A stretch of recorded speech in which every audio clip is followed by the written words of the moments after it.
The City of Cape Town believes it is well on its way to providing its residents with a safer, affordable and reliable rail transport system. A feasibility study has been launched to investigate how rail can be managed at the local municipal level, with the first report due in September.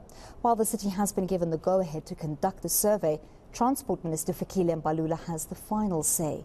Ayesha Ismail reports. The City of Cape Town says it is acting on behalf of residents to get the trains back on track. Rail is the most affordable mass people mover in any developed or developing city in the world. So to have trains that run on time can take you to access opportunities, whether it be work, play, study, for a fraction of the cost that bus fare and certainly taxi fares cost, is going to be a huge value add for every Cape Townian. It also means that we can get multiple vehicles off the roads in the mornings and the afternoons. So your rush hour impact in terms of traffic congestion will be hugely relieved. Quintus is confident the study will prove to the National Transport Minister that the City of Cape Town is competent to take the wheel from Prasa. But the eNCA says the city has not dealt well with taxis or the rollout of the My City buses to poorer communities.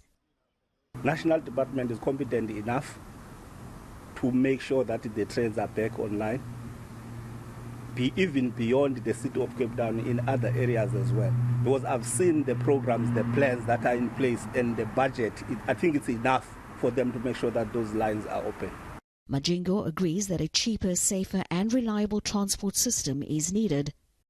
And with the city also moving to get off Eskom's grid, Majingo says power will continue to be in the hands of the minority, as he fears most won't be able to afford electricity.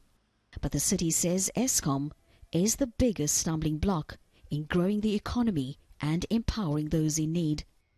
As municipalities, we can't do it ourselves, so we do what we can do in terms of provide the bulk infrastructure and the policy certainty for people to come and invest in Cape Town or come and stay in Cape Town, and that's what our focus is. And so we argue that we're enabling that, and so it's a consequence of good management in Cape Town. I would argue that we're a lot more responsive here than in any other city in the country. Andrew says the bulk of the new budget has been allocated to those who need it most. Ayesha Ismail, Cape Town.